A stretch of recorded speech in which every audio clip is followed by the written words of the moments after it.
Hello friends, ಆಹಾರ ವಾಹಿನಿ ಚಾನಲ್ಗೆ ಸ್ವಾಗತ. ಕೃಷ್ಣ ಜನ್ಮಾಷ್ಟಮಿಯ ವಿಶೇಷ ಹೆಸರುಬೇಳೆ ಹಲ್ವಾ ಹೇಗೆ ಮಾಡುವುದಂತ ನೋಡೋಣ ಬನ್ನಿ. ನೋಡುವುದಕ್ಕೆ ಮೊದಲು ಹೊಸದಾಗಿ ಸಬ್ಸ್ಕ್ರೈಬ್ ಆಗದೆ ನೋಡ್ತಾ ಇದ್ದರೆ ಸಬ್ಸ್ಕ್ರೈಬ್ ಮಾಡ್ಕೊಳ್ಳಿ, ನಿಮ್ಮ ಫ್ರೆಂಡ್ಸ್ಗೂ ಶೇರ್ ಮಾಡಿ ಪ್ಲೀಸ್ ಫ್ರೆಂಡ್ಸ್. ಇದು ತುಂಬ ಈಸಿ ಹಾಗೂ ತುಂಬ ಸಿಂಪಲ್ ಆದ ರೆಸಿಪಿ ಫ್ರೆಂಡ್ಸ್. 1 ಕಪ್ಪು ಹೆಸರುಬೇಳೆನ ತೆಗೆದುಕೊಳ್ಳಿ. ಒಂದು 200 ಗ್ರಾಮ್ ಅಂದರೆ 200 ಗ್ರಾಮ್ ಇರಬೇಕು. 200ಗೆ ಅದೇ ಸೇಮ್ ಅಳತಿನೂ ಸಕ್ಕರೆ ಬೇಕಾಗುತ್ತೆ ಅಥವಾ 3/4 ಕಪ್ಪು ಬೇಕಾಗುತ್ತೆ. ಇದನ್ನು ಚೆನ್ನಾಗಿ ನೀರು ಹಾಕಿ ಮೊದಲಿಗೆ ಚೆನ್ನಾಗಿ ತೊಳೆದಿಟ್ಟುಕೊಳ್ಳಿ. ತೊಳೆದು 1.5 ತಾಸು ಚೆನ್ನಾಗಿ ನೆನೆಯಲು ಬಿಡಿ. ಚೆನ್ನಾಗಿ ನೆನೆಯುತ್ತೆ. ಇದಕ್ಕೆ 1/4 ಕಪ್ಪು ಅಥವಾ 1 ಕಪ್ಪು ನಿಮಗೆ ಎಷ್ಟು ಸ್ವೀಟ್ ಬೇಕೋ ಅಷ್ಟು ಸಕ್ಕರೆ ಹಾಕಿಕೊಳ್ಳಿ. ಇದಕ್ಕೆ 1 ಲೀಟ್ರ್ ಗ್ಯಾಸ್ ಮೇಲೆ ಒಂದು ಕಡಾಯಿಯನ್ನು, ದೊಡ್ಡ ಕಡಾಯಿನಿಟ್ಟು ನೀರನ್ನು ಹಾಕಿ 1 ಲೀಟರ್ ನೀರನ್ನು ಹಾಕಿ ಇದಕ್ಕೆ ಸಕ್ಕರೆಯನ್ನು ಹಾಕಬೇಕು. ಸಕ್ಕರೆಯನ್ನು ಹಾಕಿ ಮಿಕ್ಸ್ ಮಾಡ್ತಾ ಇರಿ, ತಳ ಅಂಟದ ಹಾಗೆ ಮಿಕ್ಸ್ ಮಾಡ್ತಾ ಇದ್ದು ಒಂದು ಕುದಿ ಬರಬೇಕು. ಒಂದು ಕುದಿ ಬಂದರೆ ಸಾಕು, ಚೆನ್ನಾಗಿರುತ್ತೆ. ಇದು ಚೆನ್ನಾಗಿ ಕುದಿಯುವಾಗ ನಿಮಗೆ ಬೇಕಂದರೆ ಕಲರ್ ಬೇಕಂದರೆ ಕೇಸರಿ ಹಾಕಿಕೊಳ್ಳಿ ಅಥವಾ ಸ್ಕಿಪ್ ಕೂಡ ಮಾಡ್ಕೋಬೋದು. ಇವಾಗ ನೋಡಿ, ಹೆಸರುಬೇಳೆ ಚೆನ್ನಾಗಿ ನೆಂದಿರುತ್ತೆ, 1.5 ತಾಸಲ್ಲಿ ನೆಂದಿರುತ್ತೆ. ಇದನ್ನು ಮಿಕ್ಸಿ ಜಾರಿಗೆ ಹಾಕಿಕೊಳ್ಳಿ. ಮಿಕ್ಸಿ ಜಾರಿಗೆ ಹಾಕಿಕೊಂಡಾಗ ನೀವು ಜಾಸ್ತಿ ನೈಸಾಗಿ ರುಬ್ಬಕ್ಕೆ ಹೋಗಬೇಡಿ, ಉದುರಾಗಬೇಕು. ನೀರು ಹಾಕಕ್ಕೆ ಹೋಗಬೇಡಿ. ಫಸ್ಟ್ ಬೇಕಂದರೆ ಸ್ವಲ್ಪ ನೀರು ಹಾಕಿ ನುಣ್ಣಗೆ ರುಬ್ಬಕ್ಕೆ ಹೋಗಬೇಡಿ. ಈ ಥರದಲ್ಲಿ ತರಿಯಾಗಿರಬೇಕು. ನೀವು ಯಾವ ಕಪ್ ಅಳತಿ ಹೆಸರುಬೇಳೆ ತೊಗೊಂಡಿರ್ತೀರೋ ಅದೇ ಕಪ್ ಅಳತಿ ತುಪ್ಪ ಹಾಕಿ. ನಿಮಗೆ ತುಪ್ಪ ಜಾಸ್ತಿ ಆಗುತ್ತಂದರೆ ಅರ್ಧ ತುಪ್ಪ ಅರ್ಧ ಎಣ್ಣೆ ಮಿಕ್ಸ್ ಮಾಡ್ಕೋಬೋದು, ನಿಮ್ಮ ಇಷ್ಟ. ನೋಡಿ, ಇವಾಗ ಅದು ತುಪ್ಪ ಚೆನ್ನಾಗಿ ಕಾದ ಮೇಲೆ ಗೋಡಂಬಿ, ನಿಮಗೆ ಯಾವ್ಯಾವ ಡ್ರೈ ಫ್ರೂಟ್ಸ್ ಬೇಕೋ ಅದನ್ನು ಫಸ್ಟಿಗೆ ಫ್ರೈ ಮಾಡಿಟ್ಟುಕೊಳ್ಳಿ. ಅಂದರೆ ಫ್ರೈ ಮಾಡಿಟ್ಟುಕೊಂಡ್ರೆ ಅದರಲ್ಲಿ ನಾವು ಹಲ್ವಾ ಮಾಡೋಕ್ಕೆ ತುಂಬಾ ಈಸಿ ಆಗುತ್ತೆ. ಈ ಥರದಲ್ಲಿ ಫಸ್ಟಿಗೆ ಫ್ರೈ ಮಾಡಿಟ್ಟುಕೊಳ್ಳಿ. ಇವಾಗ ಅದೇ ತುಪ್ಪದಲ್ಲಿ 3 ಟೇಬಲ್ ಸ್ಪೂನ್ ರವೆ, ಚಿರೋಟಿ ರವೆಯನ್ನು ಹಾಕಿ ಇದನ್ನು ಹಾಕಿ ಆಮೇಲೆ 3 ಟೇಬಲ್ ಸ್ಪೂನ್ ಬೇಸನ್, ಕಡಲೆ ಹಿಟ್ಟು, ಹಸಿ ಕಡಲೆ ಹಿಟ್ಟನ್ನು ಹಾಕಿ ಇದು ಸ್ವಲ್ಪ ಕಂದು ಬಣ್ಣ ಬರುವ ತನಕ ಚೆನ್ನಾಗಿ ಸಣ್ಣ ಉರಿಯಲ್ಲೇ ಫ್ರೈ ಮಾಡಿ.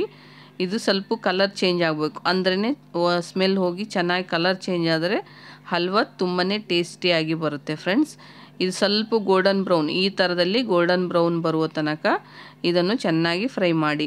ನೋಡಿ, ಹೀಗೆ ಕಲರ್ ಆಗಬೇಕು. ಸ್ವಲ್ಪ ಮೆರೂನ್ ಕಲರ್ ಬಂದ್ರೆ ಇನ್ನೂ ಚೆನ್ನಾಗಿರುತ್ತೆ.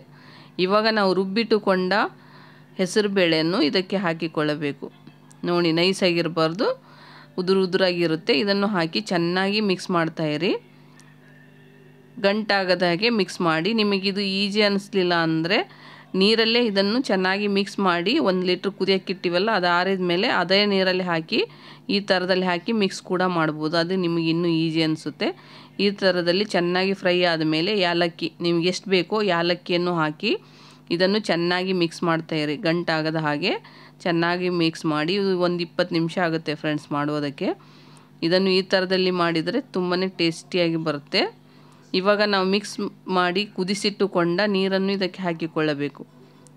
ನೀರು ಸ್ವಲ್ಪ ಹಾಕಿ, ಜಾಸ್ತಿ ಹಾಕೋಕ್ಕೆ ಹೋಗಬೇಡಿ. ಒಮ್ಮೆ 1 ಗಂಟಾಗದ ಹಾಗೆ ಮಿಕ್ಸ್ ಮಾಡ್ತಾ ಇರಿ. ನೀವು ಮಿಕ್ಸ್ ಮಾಡ್ತಾಯಿದ್ರೆ ಎಲ್ಲ ಗಂಟು ಕರಗಿ ಚೆನ್ನಾಗಿ ಬರುತ್ತೆ. ನೋಡಿ, ಎಲ್ಲ ನೀರನ್ನು ಹಾಕಬೇಕು. 1 ಲೀಟ್ರ್ ನೀರನ್ನು ಇದಕ್ಕೆ ಹಾಕಿಕೊಳ್ಳಬೇಕು. ಇದನ್ನು ಹಾಕಿ ಹೀಗೆ ಮಿಕ್ಸ್ ಮಾಡ್ತಾ ಇರಬೇಕು, ಜಾಸ್ತಿ ಕೈ ಆಡಿಸ್ತಾ ಇದ್ರೆ ಚೆನ್ನಾಗಿರುತ್ತೆ. ನೋಡಿ, ಈ ಥರದಲ್ಲಿ ಗಂಟಾಗದ ಹಾಗೆ ಫಸ್ಟಿಗೆ ಚೆನ್ನಾಗಿ ಮಿಕ್ಸ್ ಮಾಡಿ.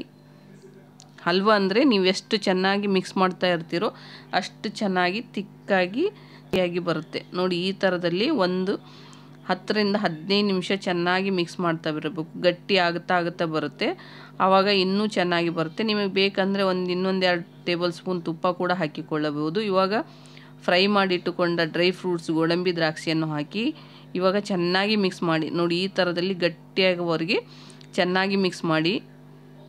ನೀವು ಹಾಗೆ ಕೂಡ ತಿನ್ಬೋದು, ಪ್ಲೇಟ್ಗೆ ಹಾಕಿ ಕಟ್ ಮಾಡಿ ಕೂಡ ತಿನ್ಬೋದು, ತುಂಬಾ ಟೇಸ್ಟಿಯಾಗಿರುತ್ತೆ ಫ್ರೆಂಡ್ಸ್. ಈ ಥರದಲ್ಲಿ ಕೂಡ ಹಲ್ವಾ ಮಾಡ್ಕೊಳ್ಳಿ, ಅಥವಾ ಇನ್ನೊಂದು ಟೈಮಲ್ಲಿ ತೋರಿಸ್ತೀನಿ, ಅದು ಇನ್ನೂ ಈಸಿಯಾಗಿರುತ್ತೆ.